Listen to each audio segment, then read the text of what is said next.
Hi friends, happy Monday. We're going to continue today with Charlie and the Chocolate Factory on chapter 23. Square sweets that look round. Everybody stopped and crowded to the door. The top half of the door was made of glass. Grandpa Joe lifted Charlie up so that he could get a better view. And looking in, Charlie saw a long table, and on the table there were rows and rows of small, white, square-shaped treats. The sweets looked very much like sugar square lumps, except that each of them had a funny little pink face painted on one side. At the end of the table, a number of Oompa Loompas were busily painting more faces on more treats. "There you are!" cried Mr. Wonka. "Square sweets that look round." "They don't look round to me," said Mike TV. "They look square," said Veruca Salt. "They look completely square." "But they are square," said Mr. Wonka. "I never said they weren't." "You said they were round," said Veruca Salt. "I never said anything of the sort," said Mr. Wonka. "I said they looked round."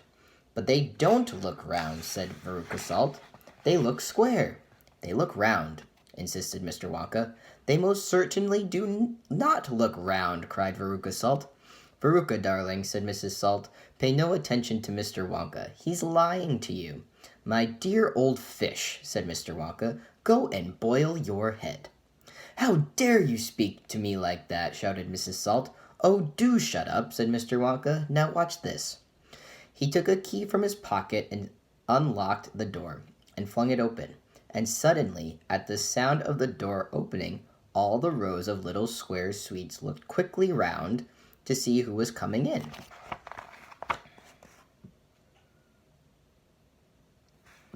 So they're not round, they look around. The tiny little faces actually turned towards the door and stared at Mr. Wonka. "There you are!" he cried triumphantly. "They're looking round. There's no argument about it. They are square sweets that look round." "By golly, he's right," said Grandpa Joe. "Come on," said Mr. Wonka, starting off down the corridor again. "On we go. We mustn't dawdle." "Butterscotch and butter gin," it said on the next door they passed. "Now that sounds a bit more interesting," said Mr. Salt, Veruca's father. "Glorious stuff," said Mr. Wonka. "The Oompa Loompas all adore it. It makes them tiddly. Listen, you can hear them in there now, whooping it up." Streaks of laughter and snatches of singing could be heard coming through the closed door. "They're drinking butterscotch and soda. They like the best of all. Follow me, please. We really mustn't keep stopping like this." He turned left. He turned right. They came to a long flight of stairs. Mr. Wonka slid down the banisters. The three children did the same. Mrs. Salt and Mrs. TV, the only women now left in the party, were getting very out of breath. Mrs. Salt was a great creature with short legs, and she was blowing like a rhinoceros. "This way!" cried Mr. Wonka, turning left at the bottom of the stairs. "Go slower!" panted Mrs. Salt. "Impossible," said Mr. Wonka. "We should never get there in time if I did." "Get where?" asked Veruca Salt. "Never you mind," said Mr. Wonka. "You just wait and see." Chapter 24. Veruca in the Nut Room. Mr. Wonka rushed on down the corridor. "The Nut Room," it said on the next door they came to. "All right," said Mr. Wonka. "Stop here for a moment and catch your breath, and take a peek through the glass panel of this door. But don't go in. Whatever you do, don't go into the Nut Room. If you go in, you'll disturb the squirrels." Everyone crowded around the door. "Oh, look, Grandpa, look!" cried Charlie. "Squirrels!" shouted Veruca Salt. "Crikey!" said Mike TV. It was an amazing sight. 100 squirrels were seated upon high stools around a large table. On the table there were mounds and mounds of walnuts, and the squirrels were all working away like mad, shelling the walnuts at a tremendous speed. "These squirrels are especially trained for getting the nuts out of walnuts," Mr. Wonka explained. "Why use squirrels?" Mike TV asked. "Why not use Oompa Loompas?" "Because," said Mr. Wonka, "Oompa Loompas can't get walnuts out of a walnut shell in one piece. They always break them in two. Nobody except squirrels can get walnuts whole out of walnut shells every time. It is extremely difficult, but in my factory I insist upon only whole walnuts. Therefore, I have to have squirrels to do the job. Aren't they wonderful, the way they get those nuts out? And see how they first tap each walnut with their knuckles to be sure it's not a bad one? If it's bad, it makes a hollow sound, and they don't bother to open it. They just throw it down the rubbish chute. There, look, watch that squirrel nearest to us. I think he's got a bad one now." They watched the little squirrel as he tapped the walnut shell with his knuckles. He cocked his head to one side, listening intently. Then suddenly he threw the nut over his shoulder into a large hole on the floor.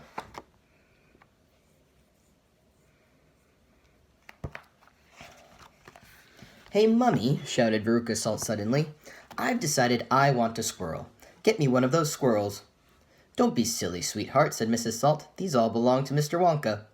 "I don't care about that," shouted Veruca. "I want one. All I've got at home is 2 dogs and 4 cats and 6 bunny rabbits and 2 parakeets and 3 canaries and a green parrot and a turtle and a bowl of goldfish and a cage of white mice and a silly old hamster. I want a squirrel." "All right, my pet," Mrs. Salt said soothingly. "Mummy'll get you a squirrel just as soon as she possibly can." "But I don't want any old squirrel," Veruca shouted. "I want a trained squirrel." At this point, Mr. Salt, Veruca's father, stepped forward. "Very well, Wonka," he said importantly, taking out a wallet full of money. "How much do you want for one of those squirrels? Name your price."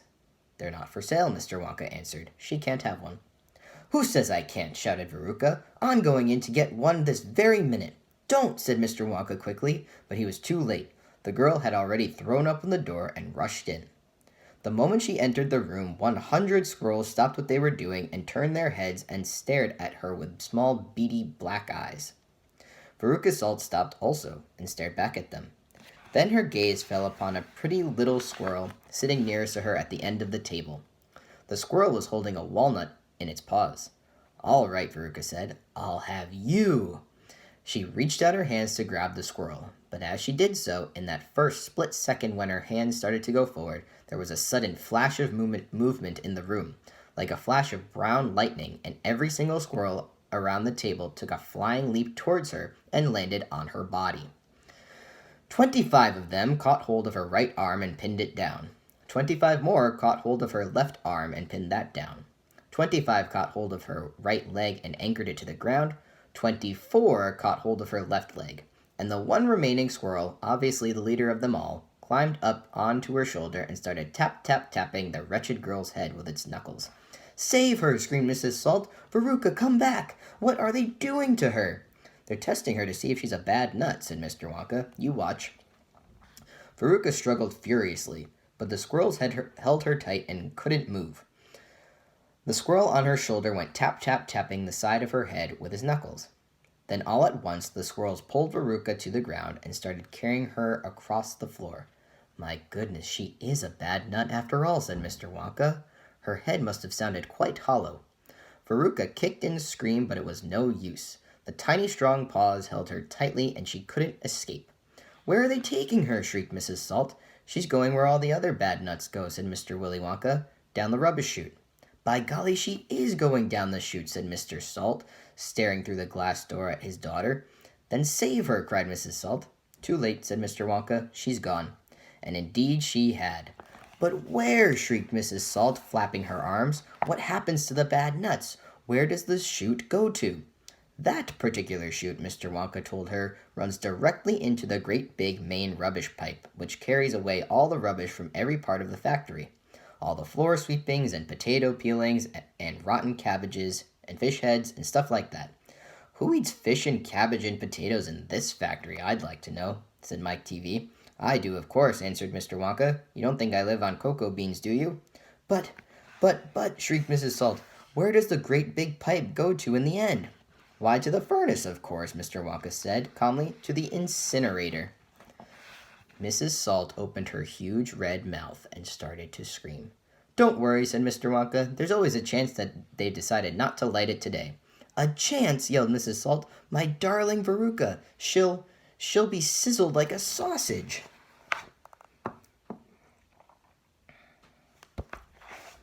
"Quite right, my dear," said Mr. Salt. "Now see here, Wonka," he added. "I think you've gone just a shade too far this time. I do indeed. My daughter may be a bit of a frump, I don't mind admitting it, but that doesn't mean you can roast her to a crisp. I'll have you know I'm extremely cross about this, I really am."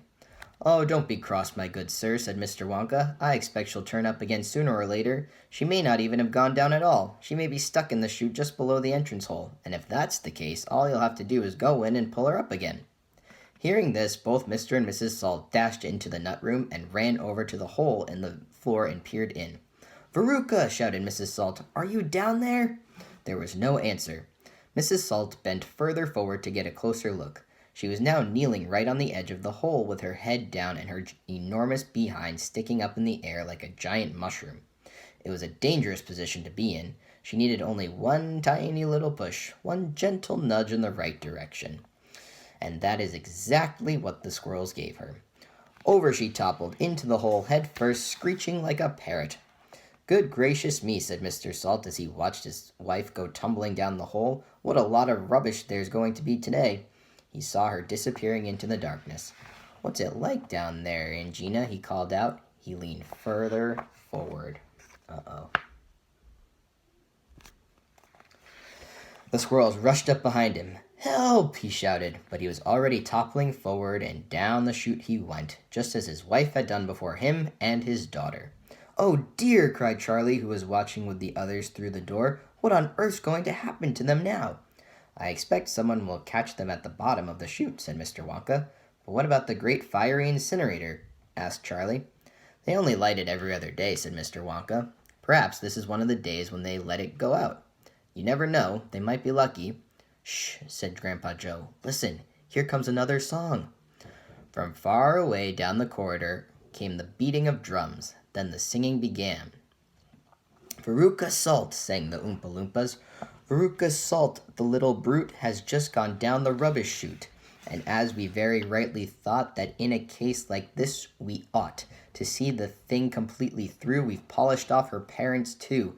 Down goes Veruca down the drain, and here perhaps we should explain that she will meet as she descends a rather different set of friends. To those that she has left behind, these won't be nearly so refined. A fish head, for example, cut this morning from a halibut. Hello, good morning, how do you do? How nice to meet you, how are you? And then a little further down, a mass of others gather round. A bacon rind, some rancid lard, a loaf of bread gone stale and hard, a steak that nobody could chew, an oyster from an oyster stew, some liverwurst so old and gray one smelled it from a mile away, a rotten nut, a reeky pear, a thing the cat left on the stair, and lots of other things as well, each with a rather horrid smell. These are Veruca's newfound friends that she will meet as she descends, and this is the price she has to pay for going so very far astray. But now, my dears, we think you might be wondering, is it really right that every single bit of blame and all the scolding and the shame should fall upon Veruca Salt? Is she the only one at fault? For though she's spoiled, and dreadfully so, a girl can't spoil herself, you know. Who spoiled her then? Ah, who indeed? Who pandered to her every need? Who turned her into such a brat? Who are the culprits? Who did that? Alas, you needn't look so far to find out who those sinners are. They are, and this is very sad, her loving parents, Mom and Dad. And that is why we're glad they fell into the rubbish chute as well. Tomorrow we'll continue with chapter 25. Bye, friends.